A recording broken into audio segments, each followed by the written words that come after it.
Kami melaksanakan field study di Sunan Ampel yang terletak di Surabaya Utara. Sunan Ampel sendiri salah satu dari Wali Songo yang menyebarkan Islam di tanah Nusantara. Berikut perjalanan kami menuju makam Sunan Ampel, dan dalam perjalanannya kami dikelilingi oleh banyak pedagang tradisional. Sejak dahulu, daerah ini merupakan pusat ziarah religi dan pusat perdagangan sejak abad ke-15. Tujuan kami ke sini untuk mencari narasumber yang menahu tentang sejarah tempat ini. Dan akhirnya, kami bertemu dengan Pak Mustajab. Jadi Sunan Ampel masuk Indonesia, kita belum Republik Kingdom. Apa Kingdom? Kerajaan. Majapahit, Pajunan, Pajajaran. Lalu di Sumatera namanya Sriwijaya. Di India. Ini English language apa Indonesia language? Indonesia. Yang mau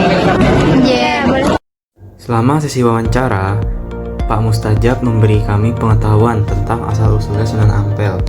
Sunan Ampel ternyata lahir di Kerajaan Champa atau yang sekarang bernama Kamboja.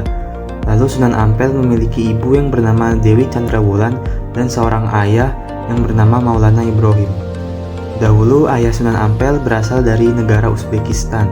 Beliau diperintahkan untuk berdakwah ke wilayah Asia, dan beliau memilih untuk berdakwah ke Kamboja. Selama berdakwah di Kamboja, beliau bertemu dengan seorang perempuan yang bernama Dewi Chandrawulan.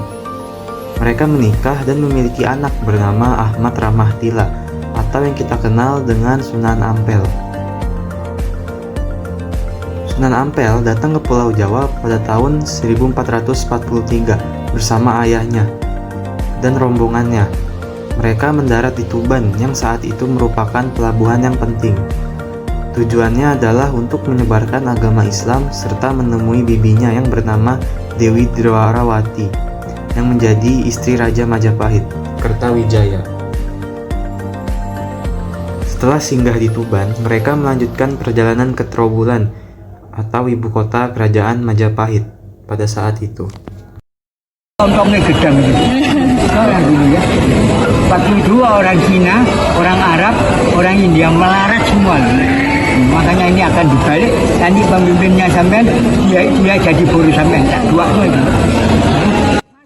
Sunan Ampel menyebarkan agama Islam di Pulau Jawa melalui pendekatan pendidikan dengan mendirikan pesantren di Ampel Denta yang menjadi pusat pelatihan dai dan ulama seperti Sunan Giri dan Raden Patah. Ia juga melakukan adaptasi budaya dengan menyatukan istilah Islam dan Jawa, misalnya seperti sholat menjadi sembahyang dan musola menjadi langgar. Dan ia juga mengenalkan ajaran Mohlimo yang berisi tidak berjudi, tidak mabuk, tidak mencuri, tidak berzina, dan tidak menggunakan narkoba. Selain itu, ia menjalin hubungan politik dan kekerabatan dengan penguasa Majapahit dan tokoh masyarakat, serta terjun langsung ke masyarakat dengan cara yang ramah dan memberikan cindermata seperti kipas anyaman rotan. Dan tukang nomor 3 arsitek. Jadi arsiteknya masjid ini Sunan yang mati benar. Insinyurnya Sunan Ampel. Tiangnya 17 meter. Coba tidak ngerti 17? Apa? 2, 4, 4, 3, 4. Ya. Subuh, Duhur, Asar, sama Maghrib, sama Isya. Kira-kira abad 14 ada kali apa nih? Nah, makanya sama Mbak Soleh sama Sunan Ampel Anda tidak nyampe. Wong kedimatan nyampe di Mekah. Melihat interaksi para peziarah yang memiliki latar belakang yang berbeda satu dengan yang lainnya namun tetap dapat berkomunikasi, bercengkrama satu dengan yang lainnya merupakan implementasi nyata dari Persatuan Indonesia, yaitu sila ketiga di daerah tersebut. Nasionalisme di daerah tersebut pun juga terpancar dari sikap masyarakat sekitar dan para peziarah dengan tetap menjunjung tinggi nilai Pancasila sebagai pedoman hidup yang beriringan dengan nilai agama. Dikarenakan Sunan Ampel sendiri mengajarkan toleransi dan sikap moderat dalam menyebarkan agama Islam.